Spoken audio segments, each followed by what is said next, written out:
हमारी इस खास पेशकश में आपका स्वागत है। सीधे चलते हैं माया नगरी मुंबई, भारत की आर्थिक राजधानी मुंबई, जहां से जुड़ गए हैं वीडियोकॉन के डायरेक्टर वेणुगोपाल धूत जी। धूत जी, आपका इंडिया न्यूज में बहुत बहुत स्वागत है। मेरा सबसे पहला सवाल वो ये कि आप इस बजट को कितने नंबर देते हैं, वित्त मंत्री अरुण जेटली जी के इस बजट को?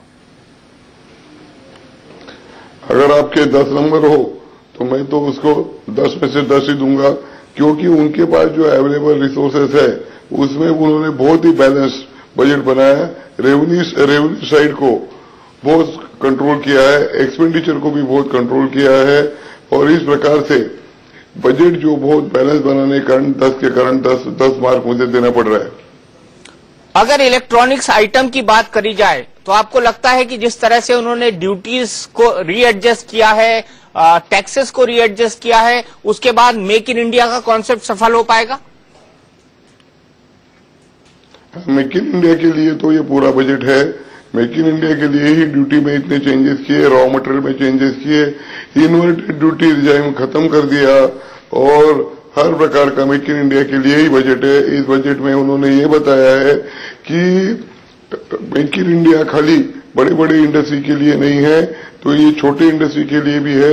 एसएमई इंडस्ट्री के लिए उन्होंने 10,000 करोड़ सब्सिडी देने वाले हैं।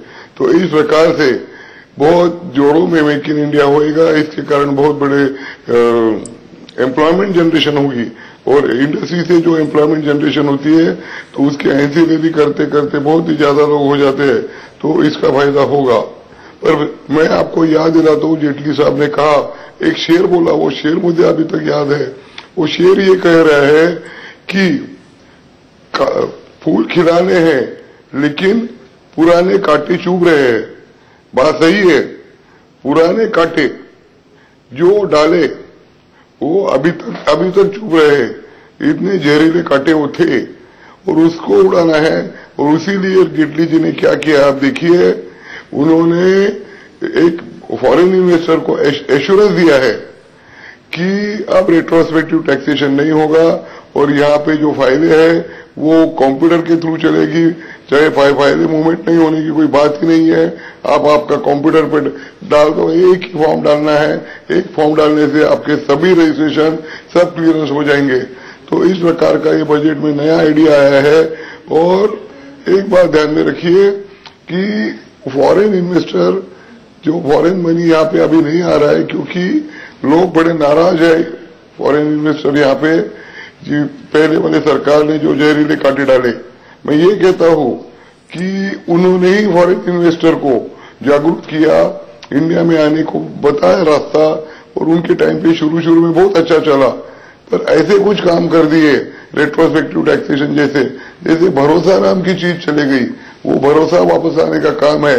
और इसीलिए वो कह रहे हैं कि उनको कम से कम 2-3 साल तो इसी में लगेंगे, और 5 साल के अंदर वो 10 साल की वो बात कह रहे हैं।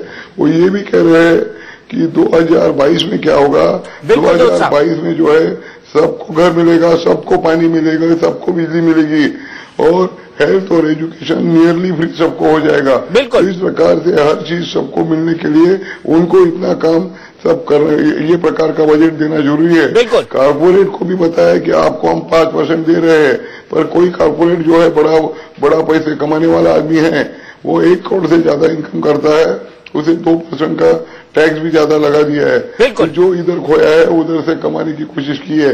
तो इस प्रकार से ये बैलेंस बजट करके फिस्कल डिफिसिट जो है वो आउट ऑफ कंट्रोल हो रहा था वो। तो ये थे धूत साहब, वीडियोकॉन के डायरेक्टर, जो कह रहे हैं कि 10 में से 10 नंबर देंगे, क्योंकि ये बड़ा बैलेंस बजट है उनकी नजर में।